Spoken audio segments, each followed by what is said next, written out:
বাদুড়িয়ায় ইছামতির পাড় দখল করে ইটভাটা। দখল হয়ে যাওয়া 400 বিঘা জমি উদ্ধার করল ভূমি ও ভূমি রাজস্ব দফতর।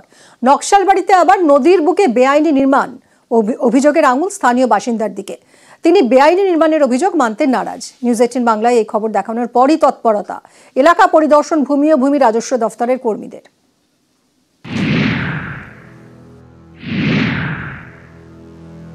নদীর পাড় দখল করে এভাবেই তৈরি হয়েছিল ইটভাটা।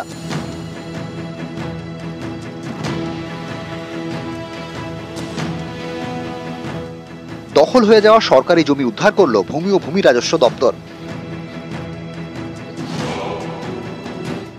উত্তর 24 পরগনার বসিরহাটের বাদুড়িয়া, এখানকার চরগনপাড়ার গা ঘেঁষে বয়ে গিয়েছে ইছামতি। নদীর পাড়ে ছিল একের পর এক ইটভাটা। প্রায় 400 বিঘে জমি দখল করে এইসব ইটভাটা চলছিল, সেটাও প্রায় 10 বছর ধরে। নদী থেকে বেআইনিভাবে তোলা হচ্ছিল মাটি এবং বালি, তা কাজে লাগানো হচ্ছিল ইটভাটায়।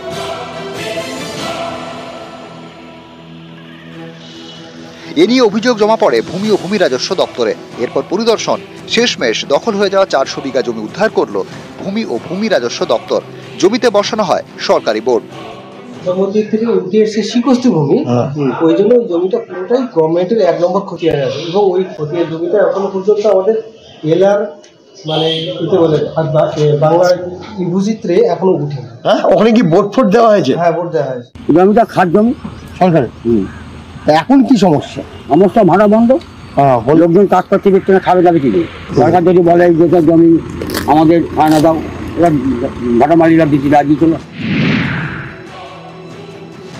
শিলিগুড়ির নকশালবাড়ি গ্রাম পঞ্চায়েত, এখানকার বাবুপাড়ার গা ঘেঁষে বয়ে গিয়েছে খেমচি নদী। পাহাড়ি এই নদী এমনিতেই সরু, তার উপর দিনের পর দিন নদীর পাড় দখল হচ্ছে। পঞ্চায়েতে নালিশও জানান স্থানীয়রা, তারপর থেকে নির্মাণ বন্ধ। আর সবাই মিলে কমপ্লেনটা করা হয়েছে যে আমাদের নদীর একটা ঘাট ক্লাবের জায়গাটা, এটা ইচ্ছাসঙ্গ ক্লাব, তো ক্লাবের এই জায়গা থেকে আমাদের ঘাটটাকে বন্ধ করে দেওয়ার মানে চওড়া করার জন্য নদীটাকে আমরা আবেদন করছি যে নদী চওড়াই ছিল কিন্তু সেই নদীটাকে চাপানো হয়েছে। তো আমরা চাচ্ছি যে নদীটা যেরকম আছে সেরকমই থাকার দরকার আছে। সেটা যে অভিযোগটা করেছে সেটা সঠিকই অনুমান করেছে ওনারা। গ্রামবাসীরা আমাদের গ্রাম পঞ্চায়েতে একটি অভিযোগপত্র জমা করেছে। সেই অভিযোগপত্রের ভিত্তিতে আমরা যে ভদ্রলোক কাজটা করছিলেন তাকে আমরা গিয়ে মানা করি এবং আমাদের গ্রাম পঞ্চায়েতের কথা মতো উনি সেই কাজটা বন্ধ করে রাখে। সেক্ষেত্রে আমরা এটি ইরিগেশন ডিপার্টমেন্টে চিঠিটা ফরওয়ার্ড করব। কোনোভাবেই নদীতে অবৈধ নির্মাণ গ্রাম পঞ্চায়েত থেকে আমরা বরদাস্ত করব না। এই নদীর জল টোটাল আমার জমির উপর দিয়ে গিয়ে আমার এক সাইড পুরো ভেঙে নিয়ে চলে যাচ্ছে। আমি মহকুমা পরিষদ এবং বিডিও অফিসে অনেকবার আমি দরখাস্ত দিয়েছি এটা আমার এটা করে দেওয়ার জন্য, যেহেতু ওরা করে দেয় নাই, তার পরিপ্রেক্ষে আমি নিজের থেকে এটা আমার নিজের জায়গায় আমি করছি। এবার যারা অভিযোগ করেছে তাদের জায়গার কাগজপত্র নিয়ে আসতে বলেন, এখানে দাঁড়াইতে বলেন, আমার কাগজপত্র নিয়ে আমি দাঁড়াবো। আমারটা যদি ভুল থাকে আমার যেখানে যাবে আমাকে ওখানে দিয়ে দেবে, যাদের যেখানে আছে ওখানে। নিউজ 18 বাংলা এই খবর দেখানোর পরই তৎপরতা।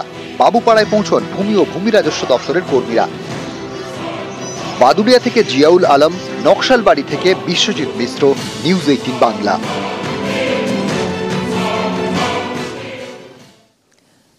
দেবরায় কাঁসাই নদীর পাড়ে পিকনিক স্পট। রক্ষণাবেক্ষণের অভাবে বেহাল দশা তার। বসার কোনো শেড নেই, শৌচালয় নেই। পর্যটক ও পিকনিক করতে আসা মানুষের দুর্ভোগের একশেষ।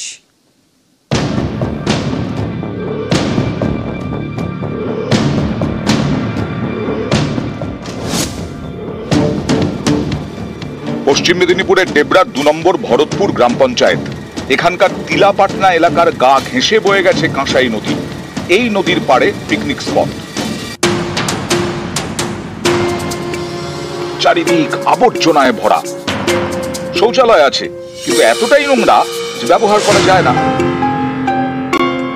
বসার জায়গা ভাঙা, শেডও নেই। এখন নভেম্বরের প্রায় শেষ, ডিসেম্বর থেকে জানুয়ারি পর্যন্ত এই পিকনিক স্পটে ভিড়ে ভিড়। স্থানীয়দের দাবি তার আগে এখানকার রাস্তা সারানো হয়, ফেলা হয় মোরাম, জলেরও ব্যবস্থা করা হয়, ব্যাস ওই পর্যন্তই। অভিযোগ, বসার জায়গা ও শৌচালয় না থাকায় পর্যটকদের দুর্ভোগ বাড়ে। পিকনিকের মরশুম শেষ হলে আবার জেকে সেই। স্থানীয়দের দাবি সরকারি উদ্যোগে কাঁসাইয়ের পাড়ে স্থায়ী পিকনিক স্পট করা হোক। এখানে তো কোনো ট্যাপ নেই, জলের কোনো ব্যবস্থা নেই। ডিসেম্বর আসলে ওই সময়টাই একটু জলের কোনো ব্যবস্থা হয়, অনেক কষ্টের মাধ্যমে জল সাপ্লাই দিতে হয় সবকে। বাথরুমের ব্যবস্থা হয়েছিল অনেকদিন আগে, কিন্তু এখন সেসব বাথরুম সব নষ্ট হয়ে গেছে। নদীর ধারে ওখানে লাইট টাইট নেই, যে কারণে নষ্ট করে দিয়েছে সব। যে মানুষ গাড়ি ঘোড়া নিয়ে এখানে পিকনিকের জন্য আসে, সেই রাস্তা যখন মানে খাল ডুবে ভরা, এবং এই জায়গাটা যদি সুন্দর পরিবেশ হয়ে উঠে সরকার বা প্রশাসনিক বিভাগ থেকে, সেটা সকলের কাছে একটা আকর্ষণীয় বা এটা আমাদের একটা সৌন্দর্য রূপ হয়ে দাঁড়াবে, এটা আমরা আশা করি সরকারের কাছে। এই বছর আমরা পঞ্চায়েত সমিতির পক্ষ থেকে ওখানে টেম্পোরারি রাস্তা এবং জলের ব্যবস্থা করব, বা ওখানে যেগুলো গাছ টাছগুলো পরিষ্কার করে দেওয়া ইত্যাদি বিভিন্ন অ্যারেঞ্জমেন্ট করব। বাট এটা নিয়ে আমরা ফার্দার ভাবছি যে স্থায়ী সমাধান কীভাবে করা যায়, মানে রেগুলার ওয়েতে এইভাবে প্রতি বছর না করে আমরা প্রজেক্ট তৈরি করছি এ ব্যাপারে, এবং সংশ্লিষ্ট ডিপার্টমেন্টে আমরা পাঠানোর চেষ্টা করব। সরকারিভাবে আমি লিখে জানাচ্ছি, যদি না হয় তাহলে সেক্ষেত্রে বিধায়ক উন্নয়ন প্রকল্প থেকে সেখান থেকে কিছু টাকা আমি 2 লাখ টাকা স্যাংশন করবো, যাতে কিনা এই পার্কটা হতে পারে। আর নাহলে আমি বিডিওর সঙ্গেও কথা বলবো এবং এসডিওর সঙ্গে কথা বলবো, যদি সম্ভব হয়ে যায় ওখান থেকে তাহলে খুবই ভালো, না হলে আমরা বিইউপি ফান্ডে করবো আর কি টাকাটা দিয়ে। দেবরা থেকে দিগ্বিজয় মাহালি, নিউজ 18 বাংলা। জঙ্গল থেকে লোকালয়ে হাতির দল নানা জায়গায় তাণ্ডব চালালো। কোথাও চাষের জমিতে দাপাদাপি, কোথাও রেস্তোরাঁয় ঢোকার চেষ্টা, আর এই নিয়েই আতঙ্ক।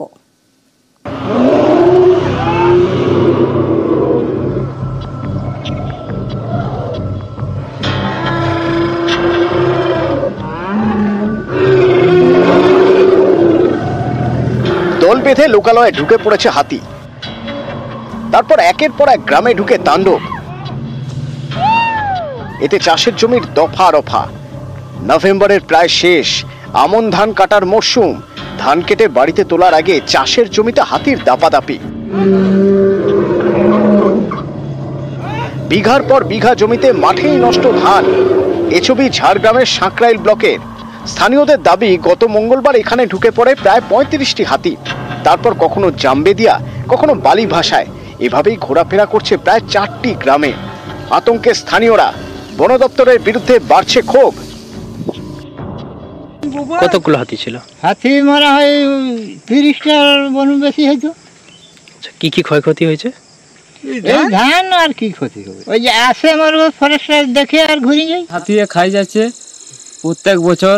আমরা ঋণ করে চাষ করছি, তাতে যে ঋণ কি করে শোধ করব। তো প্রতিদিনেই বলতে গেলে এই আশ্বিন মাস থেকে পুরা অঘ্রাণ মাস পর্যন্ত যে ধান শেষ হলো, এমনিতে হাতি ঠাকুর গেল চলে। আলিপুরদুয়ারে জলদাপাড়া জাতীয় উদ্যান। এখানকার চিলাপাতার জঙ্গল লাগোয়া উত্তর কামসিং এর নাটোয়াটারি। সোমবার এই এলাকায় ঢুকে পড়ে 2টি হাতি, তাণ্ডব চালায়।